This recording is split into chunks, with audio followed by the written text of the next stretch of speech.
So today we'll be doing First John chapter 3, verses 7 to 18. तो आज हम अध्ययन करेंगे पहला यूहन्ना उसका तीसरा अध्याय का 7 से लेके 18वां वचन तक। As we know that this letter of John is written by the Apostle John, the brother of James. तो जैसे कि हम जानते हैं कि ये जो ये जो यूहन्ना के जो अध्याय हैं ये प्रेरित यूहन्ना ने लिखे हैं जो कि याकूब के भाई हैं। James had died, but John, this is John, his brother. तो भाई याकूब उनके जो गुजरने के बाद उनके जो भाई हैं यूहन्ना उन्होंने ये पत्र लिखा है। And John is right now writing this letter at an old age. और जो प्रेरित यूहन्ना है वह ये जो पत्री है ये थोड़े उनके उम्र के थोड़े बूढ़े होने के बाद वह लिख रहे हैं। So initially he writes about the love of God, how much the love of the Father is to us. और पहले में वो लिखते हैं कि परमेश्वर का जो प्रेम है हमारे लिए वो हमारा जो हमारे पिता का जो प्रेम है वह कितना है हमारे लिए, That we should be called the children of God. और कि हम उसके बच्चे कहलाएं। So it's a great comfort for us to know that the Father loves us, for us to call us His children. और यह एक बहुत ही शांति देने वाली बात है हमको कि यही परमेश्वर हमको इतना प्रेम करते हैं कि वे हमें अपने पुत्र और पुत्री कहकर बुलाते हैं। As His children, we want to look forward to seeing Jesus. तो हाँ, उनके बच्चे होने के नाते हमको और हम देखते हैं कि हम यीशु मसीह की ओर देखें। That means to all God's children, Jesus is of tremendous value that we want to live for Him and we want to see Him when we finish this course of life here. तो परमेश्वर के बच्चे होने के नाते हम लोगों के लिए यह बहुत ही महत्वपूर्ण बात है और हम इसके और हम देखते रहते हैं इस आशा की ओर कि कब हम यीशु मसीह से दोबारा मिलेंगे। So, verse 3 says, everyone who has this hope fixed on Him purifies himself just as He is pure. तो यहाँ पर तीसरा वचन कहता है कि अ, जिसके ऊपर भी यह आशा है जिसकी और जो कोई उस पर यह आशा रखता है वह अपने आप को वैसा ही पवित्र करता है जैसा वह पवित्र है। So, this is a verse which all of us uh, should value and experience in our life. तो यह एक वचन है जो हम सभी को अपने जीवन में जिसका मूल्य होना चाहिए और जिसकी ओर हमको हमेशा देखते रहना चाहिए। So everyone who has this hope, what is the hope of seeing Jesus, purifies कि himself just as He is pure. तो और जो कोई उस पर यह आशा रखता है तो आशा क्या है कि यीशु मसीह को देखना और वह अपने आप को पवित्र करता जाता है जैसे कि वह पवित्र है। Yeah. So then now further on, this passage speaks uh, about two things. One is about practicing sin, and one is about practicing righteousness.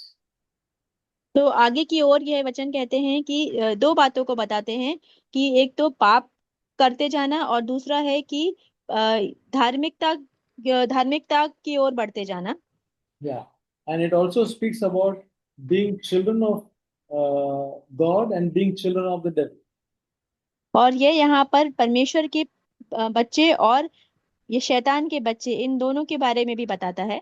So here, the Apostle John, being an elderly apostle, having lived for the Lord Jesus and seen so many things, is telling some very important things.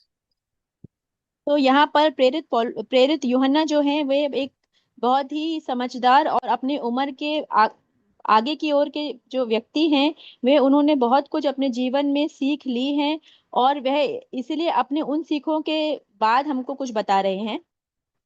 So it is very important for us to understand and follow what he's saying. तो हमारे लिए ये बहुत ही महत्वपूर्ण है कि हम उन बातों को समझ जाएं कि वे क्या कह रहे हैं और अपने जीवन में उन बातों को अमल करें। So we'll read verse 7. तो हम 7वां वचन पढ़ेंगे। Little children, little children, make sure no one deceives you. The one who practices righteousness is righteous, just as he is righteous. तो सातवां वचन कहता है, हे बालकों, किसी के भरमाने में न आना। जो धर्म के काम करता है वही उसकी नाई धर्मी है। So he's calling the people whom he is writing as little children. तो यहाँ पर ये जिन लोगों के लिए ये पत्री लिख रहे हैं उनको बालकों के समान बताते हुए आगे लिख रहे हैं। So that shows a fatherly heart. और यह बताता है कि उनका एक पिता के समान उनका हृदय है। He's not talking to some small children really. He's talking to adults, but he's calling them little children. और ये सच में यहाँ पर छोटे बालकों को नहीं लिख रहे हैं, ये तो वयस्कों को लिख रहे हैं, परंतु उनको वे छोटे बच्चों की तरह संबोधित कर रहे हैं। Jesus also, just before he was going to be crucified, he told his disciples also, little children. तो यीशु मसीह खुद जब क्रूसित होने के कुछ देर पहले अपने चेलों से बात करते हैं तो वहां पर वे उनको छोटे बच्चे कह के संबोधित करते हैं। And the Apostle Paul also referred to as children when he was speaking to some of his disciples. तो प्रेरित पौलुस भी अपने जब चेलों से बात करते थे तब भी वे कई बार उनको छोटे बच्चे कहकर संबोधित करते थे। So it all shows that a fatherly heart and a real love for the people as he speaks. तो यहाँ पर यह दर्शाता है कि इन लोगों का एक पिता के समान एक हृदय है और कितना प्रेम इनके हृदय में इन लोगों के प्रति है। And he's saying, make sure no one deceives you. और यहाँ पर ये कहता है कि इस बात को समझ लो, इस बात को तुम समझ जाओ कि कोई तुमको भरमाए ना। The one who practices righteousness is righteous जो धर्म के काम करता है वही धर्मी है, because Christ is righteous. क्योंकि मसीह धर्मी है। So in verse 7 says, uh, yeah, the one who practices righteousness is righteous. तो सातवां वचन कहता है कि जो भी धर्म के कार्य करता है वह धर्मी है। And verse 8 we'll see read. हम आठवें वचन की ओर पढ़ेंगे। पढ़ो, I will read brother. Yeah, read. जो कोई पाप करता है वह शैतान की ओर से है, क्योंकि शैतान आरंभ ही से पाप करता आया है। परमेश्वर का पुत्र इसलिए प्रकट हुआ कि शैतान के कामों को नाश करे। So it says the one who practices sin is of the devil. तो यहाँ वचन कहता है कि जो कोई पाप करता है वह शैतान की ओर से है। So what he wants us to realize is that the one who practices righteousness is righteous. तो यहाँ पर हमें प्रेरित यह समझाना चाहते हैं कि जो धर्म के कार्य करता है वह धर्मी है, Not the one who talks about righteousness. और ऐसा नहीं कि जो धार्मिकता के बारे में बातें करता है। See, we can talk about the gospel, we can preach the gospel, but if our life is not righteous, then the apostle says, don't be deceived. The one who practices sin is of the devil. तो हम सुसमाचार के बारे में बात कर सकते हैं, धार्मिकता के बारे में बात कर सकते हैं, परंतु अगर हमारा जीवन सही नहीं है तो हम धर्मी नहीं हो जाते। So if you are talking about the gospel, talking about righteousness, talking a lot of things about the Bible, but you are practicing sin, that means you're doing something which is against God's word, then we must not be deceived. तो ऐसा हो सकता है कि हम धार्मिकता के विषय में बात करें, सुसमाचार के विषय में बात करें, बाइबल की अलग अलग सीखों के विषय में बात करें, परंतु यदि हमारे जीवन में हम पाप करते जाते हैं तो हमें अपने आप को भरमाना नहीं चाहिए कि हम धार्मिकता की ओर चल रहे हैं। So we can say that, oh, but he's talking about the word of God and everything is so nice and everybody is getting encouraged, but something about his life is not in order. Then the apostle says, don't be deceived. The one who practices righteousness is righteous, just as he is righteous. The one who practices sin is of the devil. तो हम ऐसा हो सकता है कि हम हम प्रचार कर रहे हैं और धार्मिकता की बातों के बारे में लोगों को बता रहे हैं और लोग प्रोत्साहित भी हो रहे हैं, परंतु यदि यहाँ पर प्रेरित ऐसे बताते हैं कि अगर हम धार्मिकता को अपने जीवन में नहीं लेकर आते हैं तो हमें इस हमें भरमाने में नहीं रहना चाहिए कि हम धर्मी हैं। And the devil has sinned from the beginning because right from the beginning of before the creation of man, the devil sinned.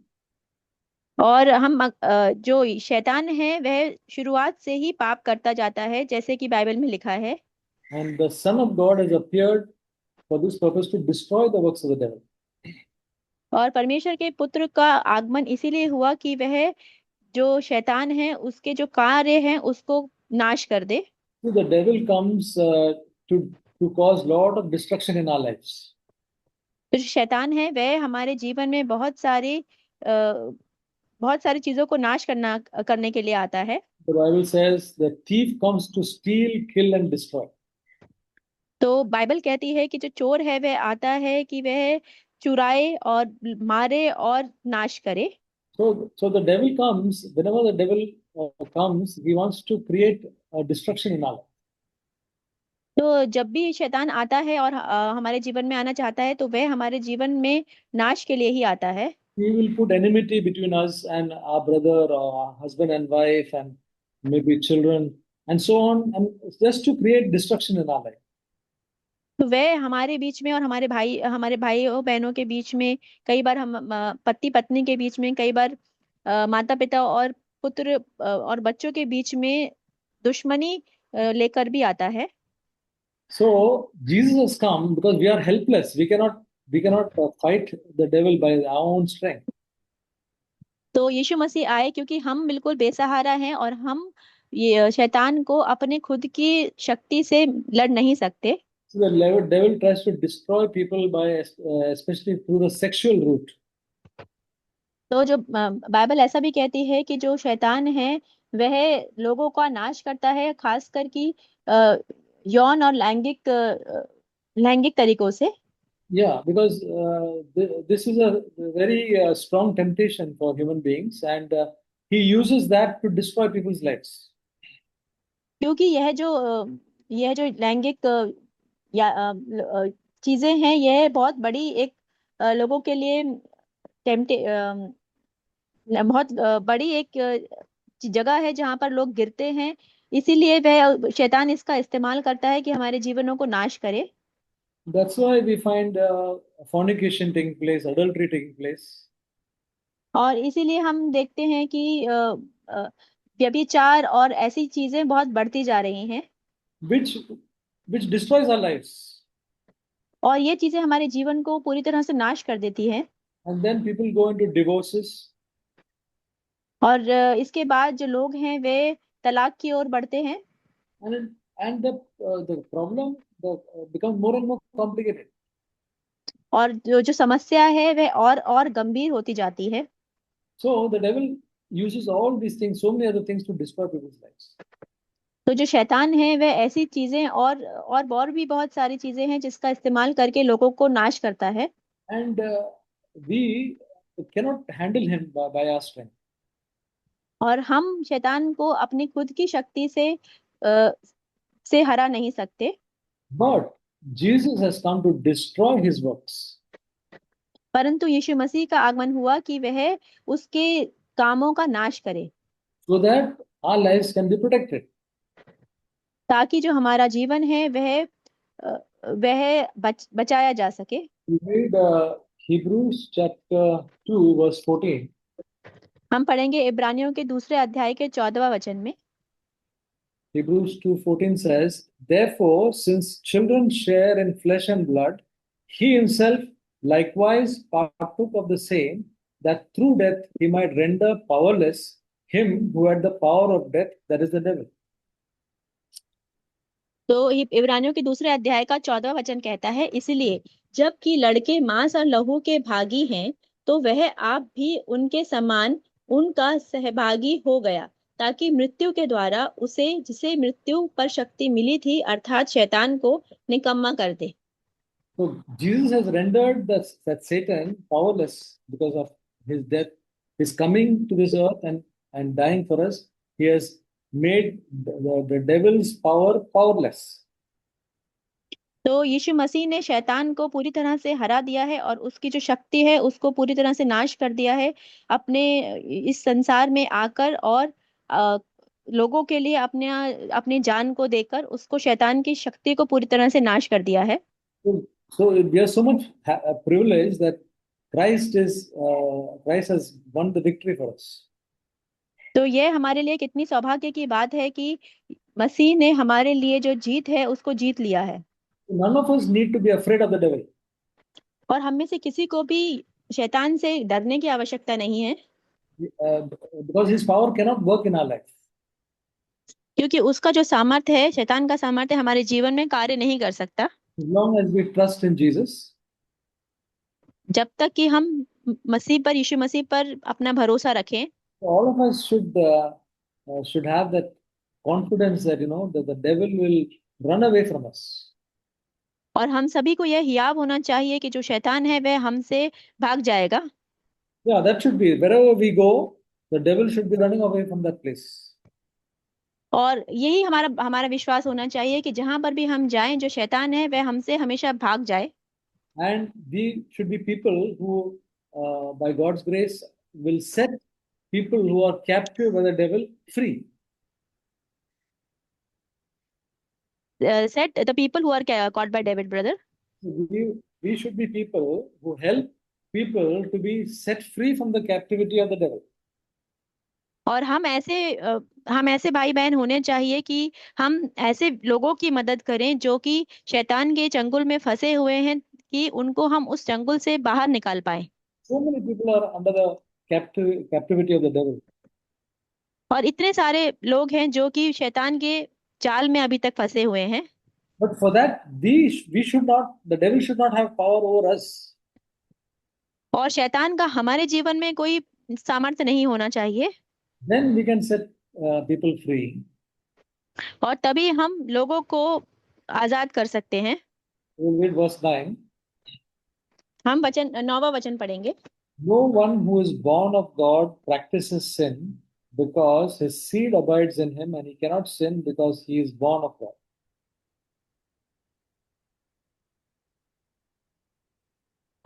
जो कोई परमेश्वर से जन्मा है वह पाप नहीं करता, क्योंकि उसका बीज उसमें बना रहता है, और वह पाप कर ही नहीं सकता क्योंकि परमेश्वर से जन्मा है। This is a wonderful verse which says that anybody who is born of God will not habitually, willfully live in sin. तो यहाँ ये वचन कहता है कि जो कोई भी परमेश्वर से जन्मा है वह कभी भी एक आदत के समान और एक स्वेच्छा से पाप को नहीं करता जाएगा। That means you can say, for example, we will, when we think about different people, we'll not continuously keep on talking evil about people and backbite and continuously, happily do that. When we are happily doing that, then the Bible says we are not born of God. तो हम ऐसे लोग नहीं होने चाहिए कि जो कि लोगों की लोगों के पीछे उनकी निंदा करते जाएं, और इस बात को वो हम लोग लुभाते जाएं, और इस बात में हमें आनंद मिले कि हम लोगों की निंदा कर रहे हैं। तो हम ऐसे लोग नहीं होने चाहिए। Uh, we may occasionally fall in any sin, like even talking ill about somebody. But when we feel, then we will feel bad and we'll feel convicted. So that is different. तो हम कभी कभी ऐसा हो सकता है कि हम इस गलती में पड़ जाएं कि हम लोगों की मतलब मान लीजिए कि हम लोगों की बुराई कर रहे हैं, ऐसा कोई पाप अपने जीवन में कर रहे हैं, तो एक दो कुछ कुछ समय के लिए ऐसा हो सकता है कि हम ऐसे पापों में गिर जाएं, परंतु Any, तुरंत हम उनसे उठकर इस बात को समझेंगे और अपना और पश्चाताप करेंगे। any sin we may be tempted and we may fall, whatever it is, whether it's jealousy or we may speak something ill about somebody or whatever the sin is, even a bad something we may look at which we should not look, we may fall, we may accidentally fall, but but at that time we will feel very bad and we'll repent.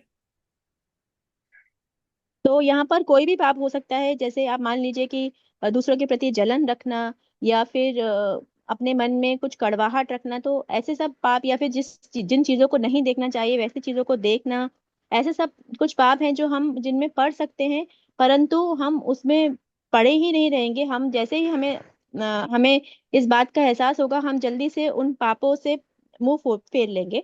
But the one who really wants to be close to Jesus will hate sin so much that all these things will will will be very hardly there in our life. तो परंतु ऐसे व्यक्ति जो परमेश्वर यीशु मसीह से ज्यादा ही बहुत ज्यादा प्रेम करता है, वह वह ऐसा होगा कि ये सब जो बातें हैं वे उसके जीवन में बहुत ना के समान होंगी। Person who practices righteousness is not satisfied saying that, okay, I fall once in a while. He's not satisfied with such a life. तो जो जो व्यक्ति धार्मिकता अपने जीवन में अपनाता है, वह व्यक्ति ऐसे जीवन से संतुष्ट नहीं होगा जहां पर वह कहेगा कि हाँ, मैं कभी कभी इन पापों में पड़ जाता हूँ। यहाँ पर वो संतुष्ट नहीं होगा। Person who practices righteousness will have a desire, I should not fall at even once. ऐसा व्यक्ति जो धार्मिकता में को अपने जीवन में अपनाता है, वह ऐसी लालसा रखेगा कि मैं इन सब पापों में कभी पड़ूं ही ना। That will be the desire of one who's practicing righteousness. और यही एक यह एक जो लालसा हमारे मन में होनी चाहिए, एक धार्मिकता का जीवन जीने वाले के लिए। It says in verse 9 that because this happens because God's seed is in is living within us. और 9वां वचन ऐसा बताना चाहता है कि ऐसा इसीलिए होता है कि परमेश्वर का जो बीज है वह हमारे अंदर रह रहा है, हमारे Whether, अंदर वास कर रहा है। what exactly is the seed, whether it is the Holy Spirit living within us or whether it is His Word living within us, exactly I'm not able to say. तो यहाँ पर बीज से क्या संबोधित हो रहा है? वह परमेश्वर का पवित्र आत्मा है, या परमेश्वर का जो वचन है वह हमारे अंदर है। इस बात को मैं पूरा मैं नहीं बता सकता हूँ। It can be the truth of God has come and lives within us. It says, Jesus says, I'm the way, the truth, and the life. The truth has come into us, and the truth is keeping on growing, and the truth is preventing us from committing any sin. तो यहाँ पर परमेश्वर का जो सत्य है वह हमारे अंदर वास कर रहा है, जैसे कि परमेश्वर के वचन में लिखा है कि मार्ग, सत्य और जीवन मैं ही हूँ। तो यहाँ पर जो परमेश्वर का जो सत्य है वह हमारे जीवन में वास कर रहा है और वो बढ़ रहा है। So that is a tremendous thing in a Christian that, God's seed is living within us. तो यह एक बहुत ही अच्छी बात है कि बहुत ही एक अ, अच्छी बात है कि परमेश्वर का जो बीज है वह हमारे अंदर वास कर रहा है। And God has placed a seed, and that seed is preventing us that we don't want to sin because of that seed within us. तो परमेश्वर ने अपना बीज हमारे अंदर डाला है, और वह जो बीज है वह हमको रोक रहा है पाप करने के लिए। Verse 10. 10वां वचन। By this, the children of God and the children of devil are obvious. Anyone who does not practice righteousness is not of God, nor the one who does not love his brother. इसी से परमेश्वर की संतान और शैतान की संतान जाने जाते हैं। जो कोई धर्म के कार्य नहीं करता वह परमेश्वर से नहीं, और न वह जो अपने भाई से प्रेम नहीं रखता। So there is he's speaking about two categories. One is children of God and one is children of devil. तो यहाँ पर दो प्रकार के लोगों के विषय में यह वचन बात कर रहा है। एक है परमेश्वर के बच्चों के विषय में, और दूसरा है कि शैतान के बच्चों के विषय में। There is no middle ground. There is no third category. तो यहाँ पर कोई तीसरा श्रेणी नहीं है, कोई एक बीच के श्रेणी नहीं है। Whether we are children of God or we are children of devil. या तो हम परमेश्वर के बच्चे हैं या तो हम शैतान के बच्चे हैं। The children of God are the ones who practices righteousness and who love their brothers. तो परमेश्वर के बच्चे वह हैं जो धार्मिकता में की ओर धार्मिकता पे चलते हैं, और जो अपने भाइयों और बहनों से प्रेम करते हैं। The children of devil is anyone who does not practice righteousness and who does not love the brothers. और जो शैतान के बच्चे हैं वे ये हैं कि जो अ, धार्मिकता में नहीं चलते और वे अपने भाइयों बहनों से प्रेम नहीं करते। So now it is not only practicing righteousness which is important, but it is loving our brother. तो यहाँ पर सिर्फ धार्मिकता को अपने जीवन में लाना यह ही सिर्फ नहीं कहा गया है, यहाँ पर अपने भाइयों से प्रेम के बारे में भी कहा गया है। It says brother, it means brother and sister. So that is understood. तो यहाँ पर भाई लिखा हुआ है और परंतु उसका मतलब है भाइयों और बहनों, ये तो स्वाभाविक बात है। And this love of the brothers is not when we feel we should when they are good, we should love them, and when they are difficult, we should stop loving them. It is not like that. तो जब यहाँ पर भाइयों से प्रेम रखने की बात कही गई है तो इसका मतलब ये नहीं है कि जब वे हमारे प्रति अच्छे हैं तभी हमें उनसे प्रेम करना है, परंतु जब वे थोड़े मुश्किल हैं तब भी हमें उनसे प्रेम रखना चाहिए। When they speak something bad about us, or when they are not good to us, they are not behaving well towards us, then then if we don't love them, that is okay. That is not, it's not that way. तो जब वे हमारे बारे में कुछ बुरा कहते हैं या फिर हमसे नाराज हैं या कुछ और भी समस्याएं हमारे रिश्ते में हैं, तब हमें उनसे प्रेम नहीं करना है, ऐसा यहाँ पर नहीं कहा गया है। The word does not love his brother. That love is an agape love. तो यहाँ पर लिखा गया है कि जब जो कोई अपने भाई से प्रेम नहीं करता, तो ये जो जो प्रेम है वह जो अगापे प्रेम है उसके विषय में कहा गया है। Agape love is an unconditional love. जो अगापे प्रेम है वह बिना शर्त वाला प्रेम है। Not dependent on what how people behave. तो यह प्रेम उस पे निर्भर नहीं करता है कि लोग हमसे कैसा व्यवहार करते हैं, So that is the way God has loved us. क्योंकि इसी प्रकार परमेश्वर ने भी हमसे प्रेम किया है। He loves us unconditionally, not because we are good or not because when we have failed Him. Also, He is loving us. तो परमेश्वर ने हमसे बिना किसी शर्त के प्रेम किया है। सिर्फ अगर हम उसके प्रति अच्छे हैं तभी हमसे प्रेम नहीं किया, परंतु बिना किसी हम हमसे कुछ अपेक्षा किए ही परमेश्वर ने हमसे प्रेम किया है। Now we are children of God, so we have to have that same sort of love. तो अगर हम परमेश्वर के बच्चे हैं तो हमारे हमारे भी वही विचार होने चाहिए। And how can we have that love? That is when God's Spirit is within us, then He will help us to have that love. तो हमारे अंदर वही प्रेम होना चाहिए, और यह प्रेम कैसे हो सकता है? जब परमेश्वर का जो आत्मा है वह हमारे अंदर है, वह हमको ऐसा प्रेम करने के लिए हमारा ऐसा प्रेम हमारे हृदय में उंडेलेगा। Because God's word says that He is at work in us both to will and to do of His good pleasure. तो वचन कहता है कि परमेश्वर का आत्मा हमारे अंदर कार्य करता है कि हमें वह इच्छा दे और हमें उस इच्छा पर चलने के लिए भी सामर्थ्य दे। And God's Holy Spirit is always seeking to make us more and more conform to the life of Jesus. तो परमेश्वर का जो पवित्र आत्मा है वह हमें यह सामर्थ्य देता है और हमारे अंदर ऐसा कार्य करता है कि हम दिन प्रतिदिन यीशु मसीह के समान होते चले जाएं। Verse 11. 11वां वचन। For this is a message which you have heard from the beginning, that we should love one another. क्योंकि जो सुसमाचार जो क्योंकि जो समाचार तुमने आरंभ से सुना वह यह है कि हम एक दूसरे से प्रेम रखें। So to love one another, brothers and sisters, is a very important factor in our Christian life. तो पर एक दूसरे से प्रेम रखना भाइयों और बहनों, यह एक बहुत ही महत्वपूर्ण एक हमारे मसीही जीवन का हिस्सा है। We will not go wrong if we have love as our goal. तो हम किसी का गलत नहीं करेंगे अगर हमारे हृदय में उनके प्रति प्रेम है। Verse 12 says, not as Cain, who was of the evil one, slew his brother. And for what reason did he slay him? Because his deeds were evil and his brothers were righteous. 12वां वचन कहता है, और can के समान न बने जो उस दुष्ट से था और जिसने अपने भाई को घात किया, और उसे किस कारण घात किया? इस कारण कि उसके काम बुरे थे और उसके भाई के काम धर्म के थे। So now it says Cain was of the evil one. That means he was of the devil.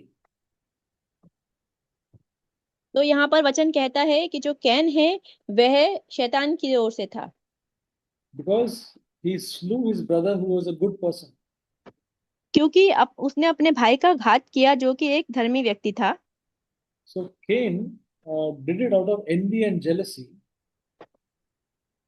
तो जो कैन है वह ईर्ष्या और जलन रखता था अपने भाई से। So this thing is the thing which can tempt any of us.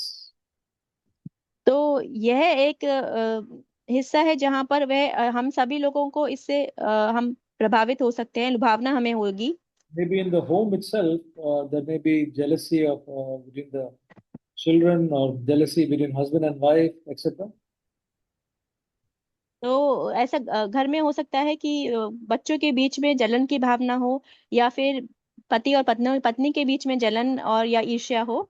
It can be there in the in the church, that when we see some people doing some good thing, we can feel jealous and be like Cain. तो ऐसा कलीसिया में भी हो सकता है कि हम दूसरे भाइयों बहनों को कुछ अच्छा कार्य करते देखें और तो हमारे अंदर ईर्ष्या और जलन हो और हम कैन के समान हो जाएं। We may not physically murder, but when we have hate in our heart, it is like murder. तो हम ऐसा अपने शारीरिक रूप से हत्या नहीं करते होंगे, परंतु अगर हमारे हृदय में नफरत है तो हम उनका उनका खून कर देते हैं अपने हृदय से। Whenever we have an ill feeling and hate, what happens? We will behave in that manner. अगर हमारे हृदय में किसी के प्रति बुरी भावना है या जलन है तो हम उस प्रकार हमारा व्यवहार हो जाता है। We will not talk good, very good things about such people. तो ऐसे में हम बहुत अच्छी बातें अपने लोगों के विषय में नहीं बोलते। We must be really careful about this because all of us can be tempted in this. तो हमें इस विषय में बहुत ध्यान रखना चाहिए, क्योंकि हम सभी लोग इस जगह पर ठोकर खा सकते हैं। None of us should have that spirit where we have that Cain spirit of jealousy within us and have something evil about some brother or sister or our close loved ones. तो यहाँ पर जो can की आत्मा है वह हमारे में से किसी के अंदर भी हो सकती है, और हमें इस बात का बहुत ध्यान रखना है कि हम अपने भाइयों बहनों के प्रति जलन या ईर्ष्या का भाव हमारे हृदय में ना हो। Verse 13 says, "Do not be surprised, brethren, if the world hates you." 13वां वचन कहता है, हे भाइयों, यदि संसार तुमसे बैर करता है तो अचंभा न करना। See, Abel could have been surprised that Cain has hated him. तो जो हाबिल है वह वहां पर उसको अचंभा हो सकता होगा कि कैन उससे नफरत क्यों करता है। Similarly, when we, as disciples of Jesus, when people hate us, not because of anything evil in us, but just because we are His disciples and uh, we are righteous, then it says, "Do not be surprised for that." तो उसी प्रकार जब संसार हमसे नफरत करता है और हमें पसंद नहीं करता, तो यहाँ पर परमेश्वर का वचन कहता है कि हमें इस बात से अचंभित नहीं होना चाहिए। Jesus said that, "Remember that the world has hated me first, so therefore the world will hate you also." तो यीशु ने ये कहा है कि इस बात को याद रखो कि इस संसार ने मुझे पहले नफरत किया, तो यह अ, तुमसे भी नफरत करेगा। Verse 14, we know 14वां वचन। Yeah, we know that we have passed out of death into life because we love the brethren. He who does not love abides in death. हम जानते हैं कि हम मृत्यु से पार होकर जीवन में पहुंचे हैं, क्योंकि हम भाइयों से प्रेम रखते हैं। जो प्रेम नहीं रखता वह मृत्यु की दशा में रहता है। So it's a wonderful verse which says one of the reasons that we know that we are born again is because we love the brethren. तो यह एक बहुत ही अच्छा वचन है जो कहता है कि हम परमेश्वर से हैं, इसका पहचान यह है कि हम अपने भाई बहनों से प्रेम करते हैं। When it says passed out of death to life, means to become a child of God. जब ये कहता है कि मृत्यु से पार होकर जीवन में पहुंचे हैं, तो इसका मतलब है that brother. Yeah, it means we become a child of God when we have passed from death to life. कि अगर हम मृत्यु से होकर जीवन में पहुंचे हैं, तो इसका मतलब है कि हम परमेश्वर के बच्चे हो गए हैं। See, there was a lady I have read in, I think it's a true story.